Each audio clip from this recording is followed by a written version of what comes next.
probably going to stay a couple of days because business has been very bad here. And usually I'm back-to-back orders and I haven't gotten a single order hardly. So yeah, and I've been really craving Panda Express.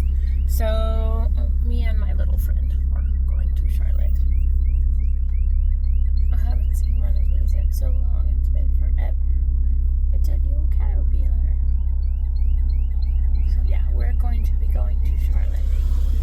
Assuming he doesn't fly out the window. Because I get car sick even when I'm driving sometimes. This unique little thing I've got going for me here. But yeah, so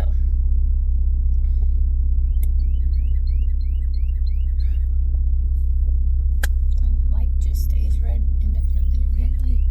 But anyway, so yeah, I'm going to Charlotte and I am going to be driving for a while.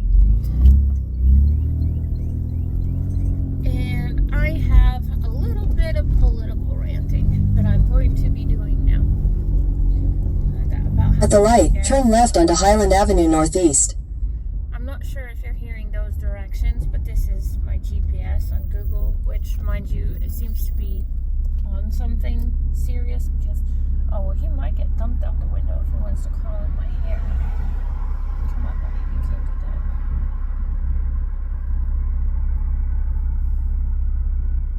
that. But anyway, so yeah, I'm going to continue for 4 miles. God, I get distracted so easy. I'm sorry.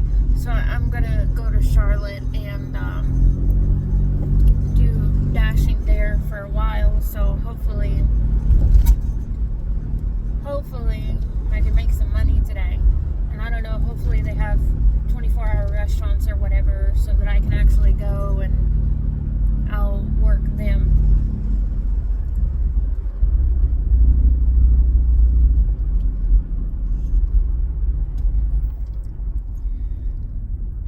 But yeah, so I'm going to be going to Charlotte and I have some things to say on, I was watching, what was it, House of Representatives, or there was some live debate or whatever, and I noticed very specifically all but one, possibly two, because the last guy who spoke, I didn't really hear him. I was too busy cussing and fussing my opinion, which, oh no, my Caterpillar, hang on, wait a minute, I don't want to kill him. I'll just throw him out the window. Just gotta wait till I can get to a place where there's like grass and stuff so it doesn't land in the road. But anyway, so I all but one, maybe two of the Democrats in there were really just over the top corrupt. And when I say over the top corrupt, I mean over the top corrupt, okay? And I don't know, my window, it's getting kind of noisy. But so they literally, like, it was amazing how they sit there and just, for one, they wanted to take the attention off of the bill at hand. And I wish I had a brush because my hair is a disaster now. But they wanted to take the attention off of the bill being presented at hand. And then they also sat there, oh, it's going to take me 40. Okay. Oh, no, it's not. They also sat there and the biggest thing I noticed is that they were constantly attacking Republicans. Just constant. When I say constant, I mean constant. Okay, buddy, you're going to go out the window. I don't want you crawling all over my hair and stuff because then I'll end up killing you without meaning to. So, hang on, let me teach him to fly real quick. I got enough grass over here. Oh no, he's in the road.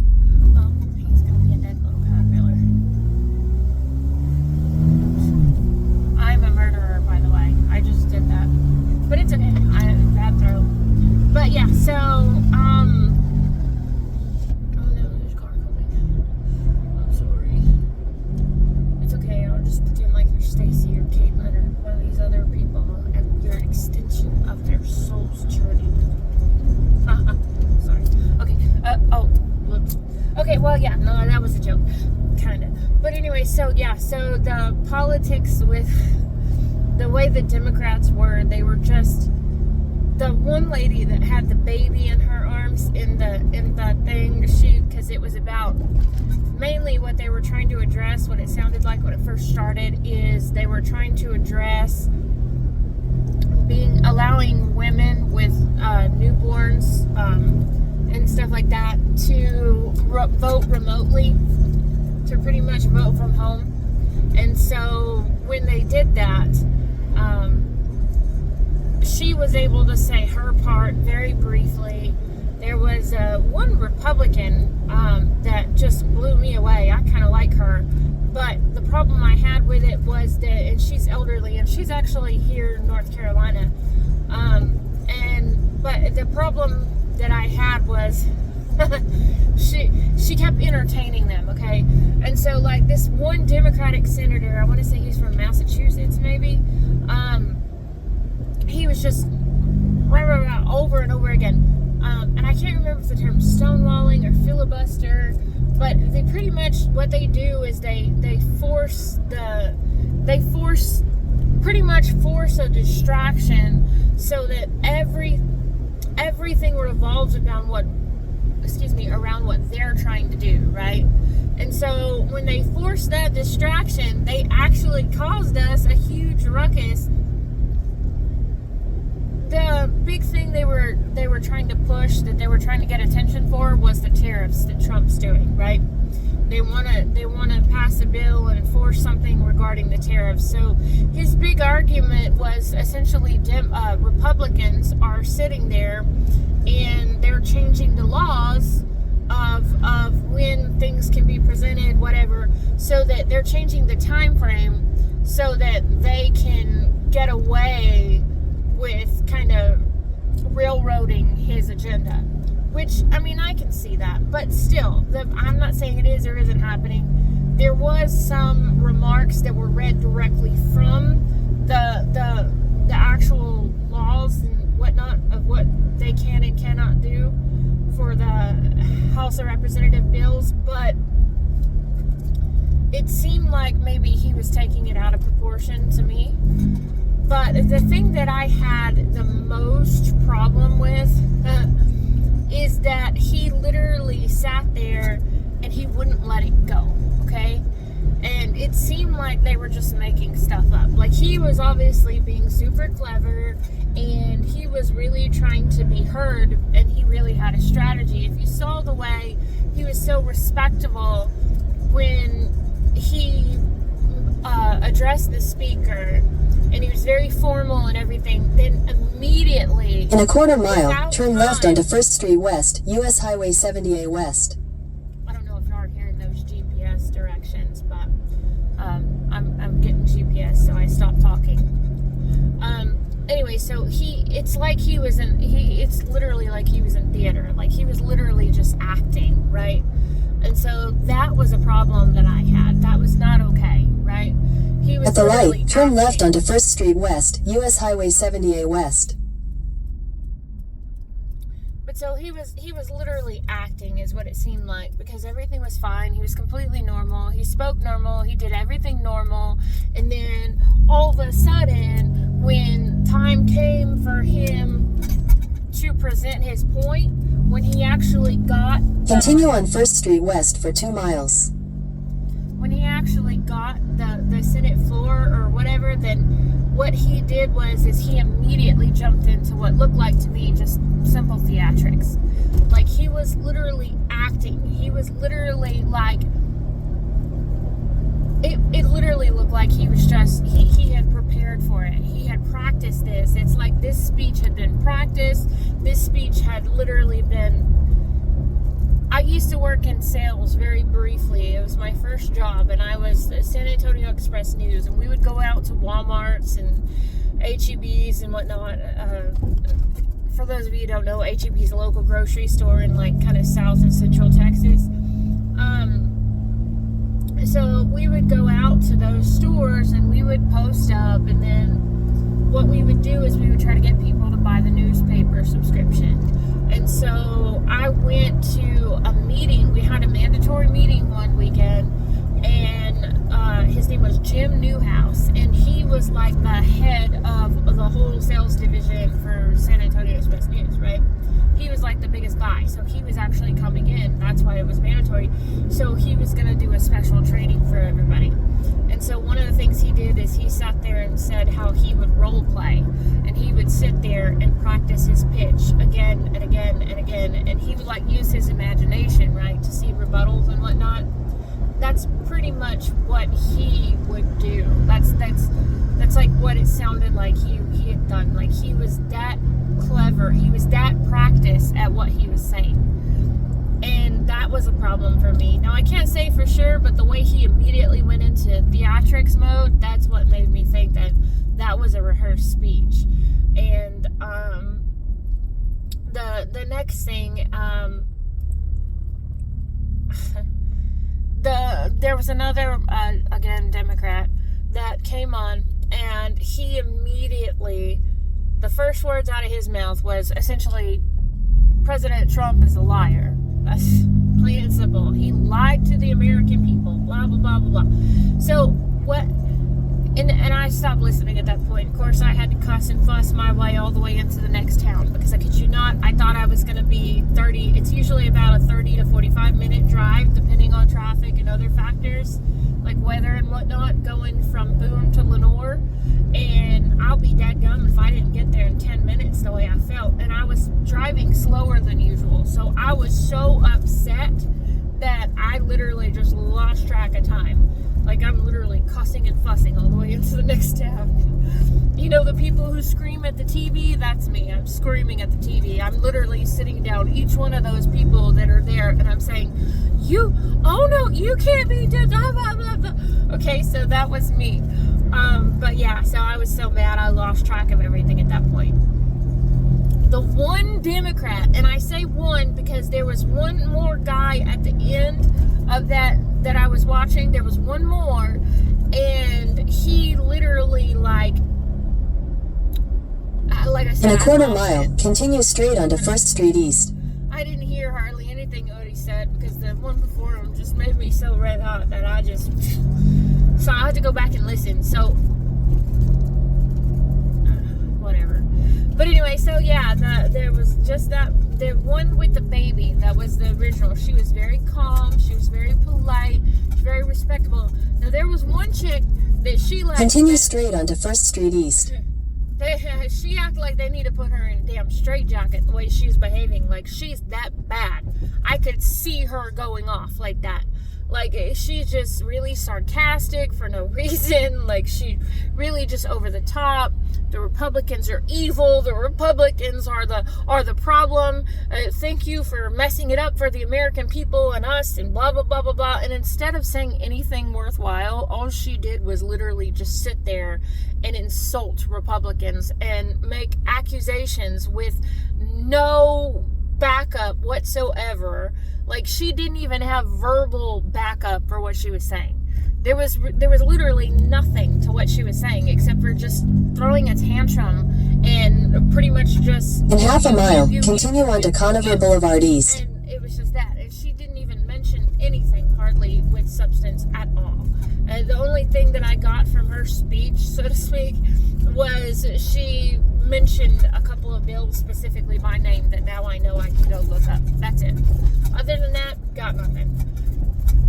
The one elderly lady from here in North Carolina, she actually was very well spoken. She was very well presented. The problem I had with her is that she needed to stop responding to the guy. Continue onto Conover Boulevard East, then turn right onto Emmanuel Church Road. Because what happens here is she literally sat there and she messed everything up. Like, she could have refused to respond. Nobody didn't have to respond to him. And if she had have not responded, she probably could have got the other issues. They said there was 4 items on the docket, and And that one took precedence. Like, they hardly even got the one for the votes. They were trying to get to be able to have women who had just had children to be able to stay home and vote remotely, pretty much. And she literally sat there and she just kind of engaged him back and forth over and over again. And she had a lot of substance to what she was saying. She was very well spoken. She was very well, very well presented. She was very knowledgeable. She knew what she was talking about. Problem I have with her is that, like I said, At the light, turn right onto Emmanuel Church Road. She was entertaining him. Like, you know what I mean? Like, she kept responding. And I mentioned this, okay, because I think that what should happen, and I'm actually going to call the White House on the telephone, and I am going to tell them what I think. I am going to write the White House via email. I am going to tell them what I think. There's a couple of things that I think need to be changed specifically regarding the process so that items can be addressed. The first thing, actually there's three main things. The first thing, they should be forced, if they're going to do In a quarter mile, turn right onto North Carolina 16 South. Sorry, my GPS, I don't know if y'all can hear it or not. I haven't listened to it while I'm doing GPS. I haven't listened to the playback. I don't think, recorded while I've got GPS going. But anyway, so they, At the light, turn right onto North Carolina 16 South. So, anyways, they want to sit there. This is a big thing, and this will actually make it so items actually get addressed, and actually get dealt with, like bills that are needing to be addressed and presented and debated and yada yada, and other factors as well, but especially continue on North Carolina 16 South for 4 miles. So what happens here is that we go and we say, okay, like, if y'all are gonna continue distracting people, and if y'all are gonna continue distracting the agenda, then you shouldn't have the right to end the session just within the proper time, because they go in there for however set amount of time, and they're supposed to address what they're, set to address, but they're not. So, excuse me, one of two things needs to happen. They either need to go and they need to continue debating things, and the session continues until they reach a resolution, or, okay, and that means they don't get to go home when it's time to go home. That's what that means. They can have 30-minute breaks, an hour break at a time, maybe a couple of hours if it goes that long. But they're going to continue sitting there and duking it out until whatever it is done, okay? And they're not going to distract everybody from the items that are actually on the docket, okay? Period, all right? If they do, they're going to sit there until it's done, right? Because, I mean, they get, what, $250,000, $350,000 plus a year, plus all their benefits with their free travel and everything else. Okay, so, like, yeah, they need to deal with that way, okay? Or they need to go and find the one and identify the one who is the main one, like the Republican lady from here in North Carolina. She shouldn't be penalized, but the Democrat, I think he was Massachusetts, he should be penalized. And so the way they penalize them is that they don't get to speak in the debate floor the next time it comes around. Period. They just don't get to speak. They don't get to debate anything. And then that way, they'll be able to have their vote, and they'll be able to talk to one of their colleagues to be able to debate on their behalf. And then they'll be able to get their point across is my point. So one of those two things, or maybe even both of them, need to happen. The next major thing that I want to see change, and I think everybody would agree with me that actually understands this concept, at least the majority, we need to make it so that when they go into those debates And when they try to manipulate the public ear, we need to make it so that when they present information like that and they're in the official chambers, we need to make it so that they're under perjury laws. They need to be under oath. Anything they say has to be 100% factual, and not just a hearing in that respect. Actual debates, they need to be 100% factual, and if it's not factual, it's not based on opinions and slander. Okay? Whether in the UK, they don't even really have to prove that defamation's true or not.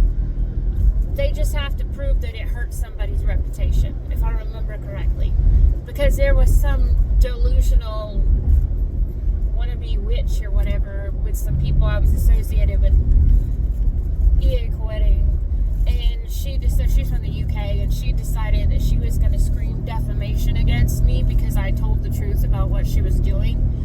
And she went, and so I had to look up the laws of defamation. In the end, YouTube literally sat there and they put my video back online, and after I explained to them what was going on, I gave them timestamps of evidence and everything else, and they ended up keeping my video online everywhere but the UK because it did not agree with their laws of defamation. So that's in a quarter mile, use the left 2 lanes to turn left to stay on North Carolina 16 South. GPS, sorry. So anyway, so yeah, the defamation, I know that's the UK and this is the US, but the fact of the matter is that defamation is a very serious issue. It's character assassination for the most part. So what happens is they can sit at the light, there use the and left 2 lie. lanes to turn left to stay on North Carolina 16 South. They can lie and they can scheme and they can say whatever they want to, regardless if it's true or not. Continue on North Carolina 16 South for 7 miles. When you call somebody a liar, okay, and they're legally bound to tell the truth, this is not something that, some creator, artistic or whatever, like this isn't somebody who gets away with lying. This is the President of the United States, or this is another senator, or this is a congressfolk, or this is a, it's just, it's people in major organizations. Like, you don't get to just accuse somebody of lying like that. You have to have evidence to prove what you're saying. So they go and they manipulate people and they lie and they scheme and they constantly make it look like the other party is the bad guy. Now, let me give you an example of how this defames character. Let me give you an example of how this ruins their reputation and could actually serve to sabotage elections even. And it could actually serve to rile up the public and cause unnecessary hardship. It could cause assassination attempts. There's all manner of things it could cause because the public is the lay folk. That's how they need to see it. The public is the lay folk. No matter how much we want to call this a democracy in America, okay, the fact is we live in an elitist democracy. That's what we live in. It's not participatory as much as it should be.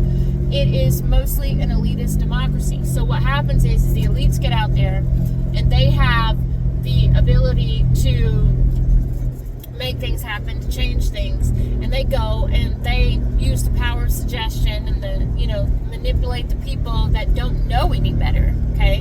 And that's the purpose of the quote elitist democracy, and that's a textbook term in politics. That's political science textbook term, okay? And so what I mean by that is that these are people that are more educated. They know what they're doing, versus the people who live minimum wage lifestyles, who live podunk lifestyles, who live out in the sticks lifestyles. Their greatest excitement is going to the bar on Friday night when they get their paycheck and they're broke already in the morning. But, at least they barely, they got their bills paid and they had a little bit to get drunk. So they're fine, The majority of people around in places like this, you know what they do? They go and they meet their wives, their husbands, whatever, they meet them in bars. They meet them at hangout spots. They meet them at the local fast food joint. They meet them in places like that because they have no life. They have no life, so they don't care. As long as it doesn't affect me, I don't care. They don't put two and two together and realize that, hey, this actually affects me. They don't really try to think about that, which is good for them. Ignorance is bliss, and just not wanting to get involved is the easiest way. But, like, you don't get to take advantage of people like that who feel obligated to vote, or they get mad about something, and when something does impact them, you don't get to just slander your opponent. You don't get to do that, and that's what they're doing in there, in those chambers. And so, not only are they taking attention away from the matter at hand, they're lying outright, okay, about things. And you got to think about this. These are lawyers. These are people who know what they're doing, okay? And like I was saying of that guy, I want to say it was the one from Massachusetts. He was an older guy, and he kept going back and forth with the one from here, Republican from North Carolina. And I gotta tell you, she's already I kind of like her. I like the way she does things. I don't know what all she does, but I mean, I really like her. Just because of the way she did things. Even though I didn't like how she kept, she seems like she has an ego that keeps getting rubbed the wrong way. But other than that, I think it, I like the way she presented things. She was all about facts. She was all about, even opinions. Like, she even gave factual examples of what she was saying, even, because she kept saying, you don't, there's an old saying that people in glass houses shouldn't throw stones, and she's right. But, I mean, the thing is the first thing out of that guy's mouth, he's a liar. He lied to the American people. They're making factual statements based on their opinions and their agendas, specifically their agendas, okay? And so when they do that, they actually cause a lot of problems, and they cause a lot of sabotage. Obstruction of justice, even, at times can be considered in those situations, okay? So this isn't something that we should just let go. So I think, and I'm going to actually write and contact the White House on this matter, contact the president, whoever I can get to listen to me. They should be held under laws of perjury when they do stuff like that, because it's not healthy. It's not healthy, and it's a slander campaign, and that's what they said was Russia was doing was apparently slandering the Democrats or whatever with Hillary Clinton or whatever it was. And yeah, so no, that's not okay. I mean, you can't. It's just one of those things. You have to have facts. You have to use facts. You have to be factual, because this isn't an argument over what we're eating for dinner tonight. This is an argument of who gets to eat and do we get to eat. You know what I mean? This is something that requires facts, period. And that wasn't a very good example, but you get the gist of what I'm saying. So when we do stuff like this, it requires facts. So I think that they should be held under laws of perjury. So when they go into those debates, and I also, excuse me, let me finish before I get ahead of myself. Not only should they be held under laws of perjury in that respect, anytime they come into that Senate hearing, they should be held by the same standards, period. There's no ifs, ands, or buts, or whatever about it. So you can take legal loopholes all you want to, but technically that's lying. I mean, let's just tell it like it is. If you're going to sit there and find a, quote, loophole, what you're doing is essentially, let me give you an example. Do you know what a white hat hacker is? A white hat hacker also could be QA. A white hat hacker pretty much goes and finds any potential, quote, loopholes, any weak spots in the system, okay? And so the reason they're white hat is because they're not malicious, right? For those of you who don't know, a white hat hacker is more In half a security- mile, keep right to stay on North Carolina 16 South. GPS, sorry. So a white hat hacker is a security type thing. They're not going to cause any disruption or anything. They're just going to find the weakness in the system. And sometimes they do Keep have right to stay on North Carolina 16 South. sorry, GPS. Sometimes they do have to exploit it for that reason. Continue for 31 miles. Wow, 31 miles. Okay. A gray hat hacker is, I'm sorry, let me go to a black hat. A black hat hacker is a malicious hacker. They're the ones who do your phishing and your Trojans and your viruses and all the other stuff they can do to tear down the system, overheat your CPU, etc., etc., etc. Okay? Those are your black hatters. Now, a gray hatter is a mixture between a white and a black. Okay? So, a gray hatter would be like NSA security forces. They go and they find issues and they'll go and they'll put their own little spin on things to defend. Essentially, they're the military of the internet, right? The next thing is, and maybe not the NSA per se, but you get the gist of what I'm saying, I hope. Otherwise, there's a green hatter, and a green hatter is just a noob that really might do a little bit of black and white, or they might, so yeah. So when they talk about legal loopholes, they're referring to a white hat hacker. I'm sorry. I made a mistake, excuse me. When they talk about legal loopholes,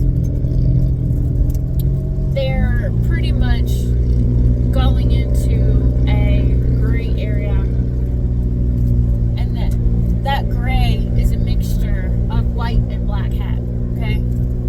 You don't want to do the white and black hat.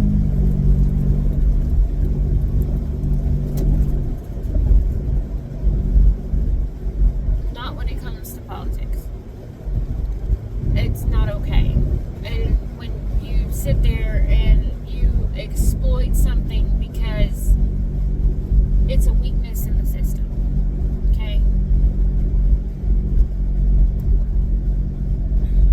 It's not okay. And those legal loopholes are the bane of politics. They're the bane of countries. I bet you those, quote, legal loopholes is the biggest thing that caused everything from day one, okay? From day one, it caused everything. Sorry, my hair is in my face, it's on my neck, and I just want it out of the way. On my ears, sorry. But,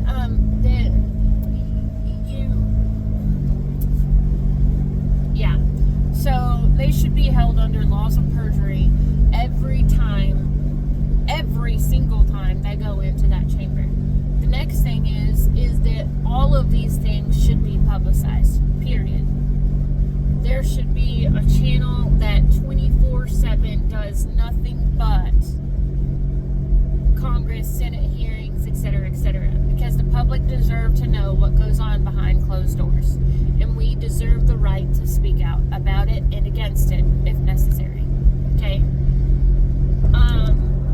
What we have noticed is that you are literally a representative of the public. That is what a republic is when you're in Congress, when you're in Senate, etc., etc., okay? You are meant to represent the interest of the people, period. That's your job, okay? You're not a ruler, okay? You are a representative. And we, the people of the United States of America, okay, have the right to stand up, and we have the right, and I say the obligation. And if you don't do something about it, then keep your mouth shut on social media and everything else. If you're going to fuss and complain, then you should actually try to do something. Apply yourself. Hit the books. Do something. You know what I mean? You don't just sit there and get to complain, fuss, and feud, and whatever, and put down people because you're an idiot that doesn't want to apply themselves.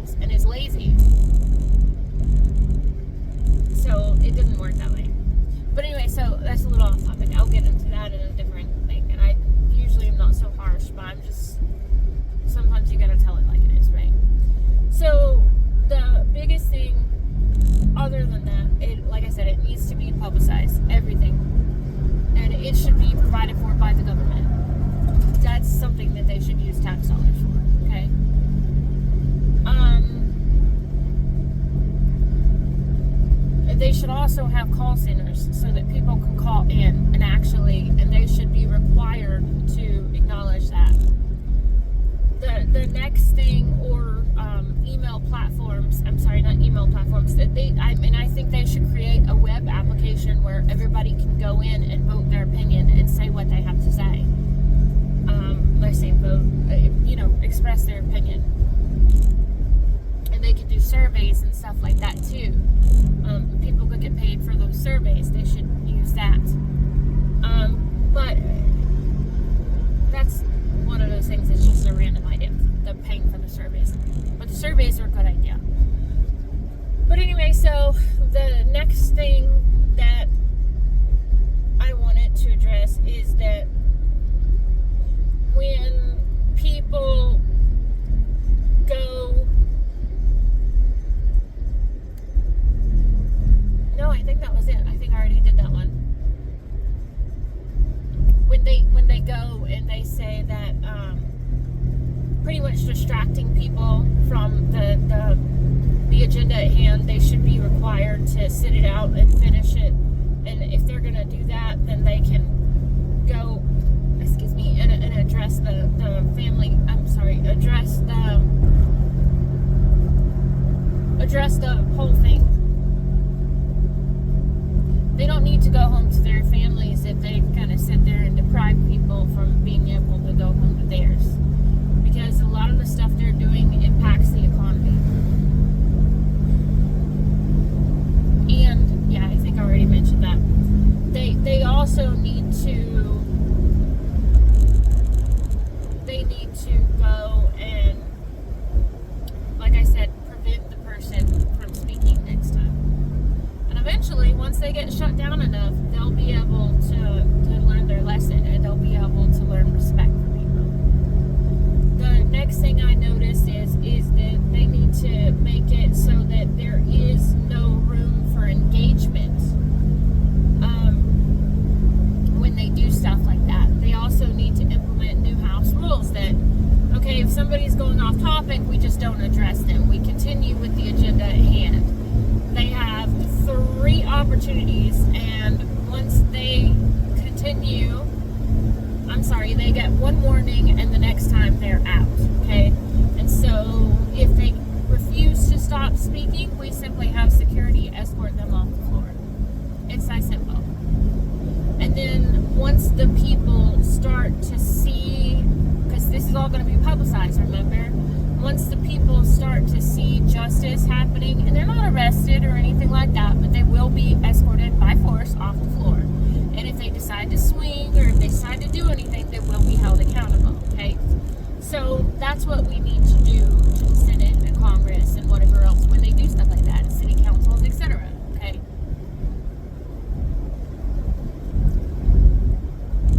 It's not fair, otherwise. It's not right.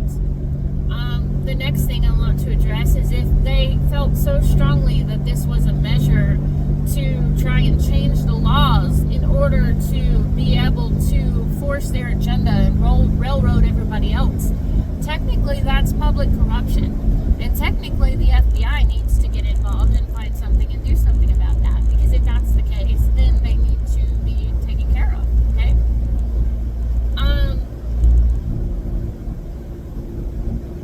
The perjury thing is something where if you outright lie and you do that just because you're trying to use a spin of words to convince somebody to serve you, that's a type of coercion, okay? And it is unacceptable. And the majority of these people are lawyers.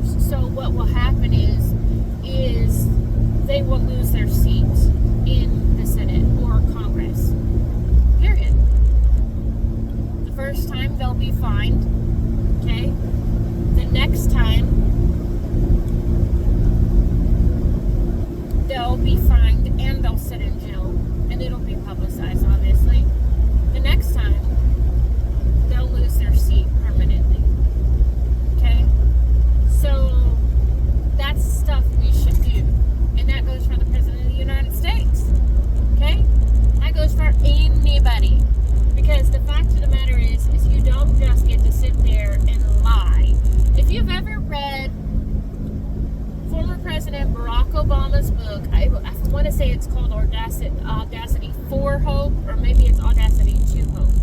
I can't remember exactly off the top of my head. But if you've ever read it, there's a part in there where he's talking about how him and Michelle actually was trying to pass something for school lunches, and there was something about a free breakfast or something like that for the lunch programs or whatever. And I forgot exactly what it was, but pretty much they railroaded it or whatever. And so somewhere in that area of what he was saying, he was talking about how people were just so vicious, and he was talking about politics, and he was talking about how people are just so bad. And he said, don't get me wrong, I can have sharp elbows in politics just like the next person, but not at the expense of, you know what I mean? So when you talk about something like that, you need to realize those sharp elbows, okay, are unacceptable, period. And it shouldn't be permitted. Now, here's the thing. The power of Congress and whoever else, okay, it revolves around the will of the people. So you have this thing called social contract. Again, this is political science textbook knowledge, okay? This actually came directly from the textbook. And I mean, I'm from Texas, and they're in Austin at the Capitol. There's a library behind the main Capitol building, and I forgot what it's called, but it's pretty much a historical library where it holds all their records and whatnot. And so on that library, there's a mural written on, and it talks about how pretty much all political power is inherent of the will of and by and for the people or something. I forgot exactly what it said, but it's literally, that might actually be a quote from the Constitution or a quote from the Declaration of Independence or whatever. But regardless, it's that big, it's that well known, okay? And I mean, it's great for show when you want to show it off, you know, and you want to go and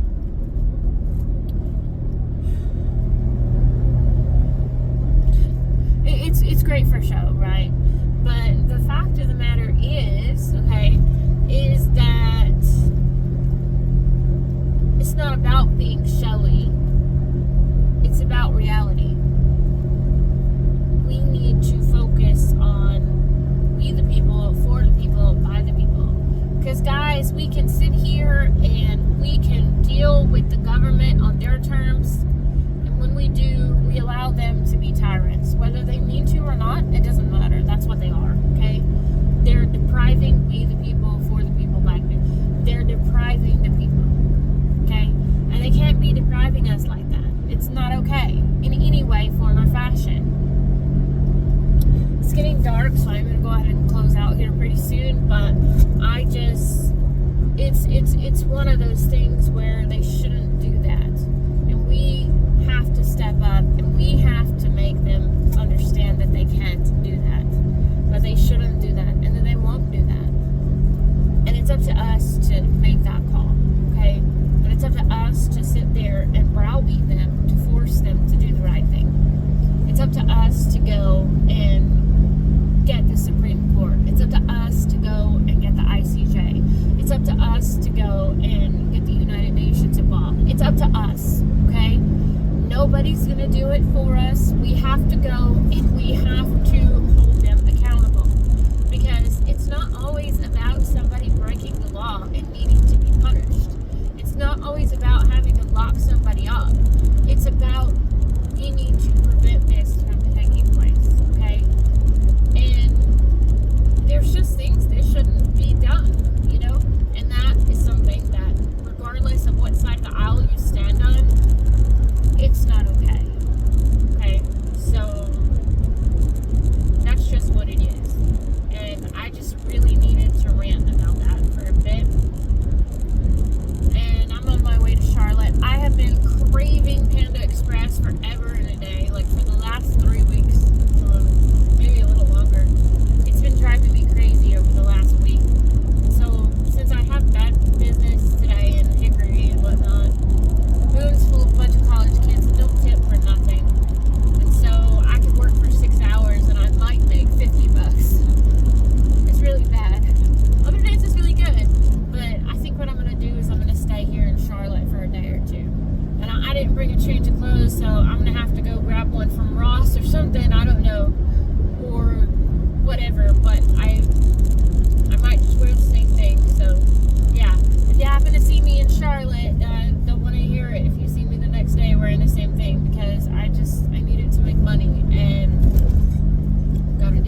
so I don't have a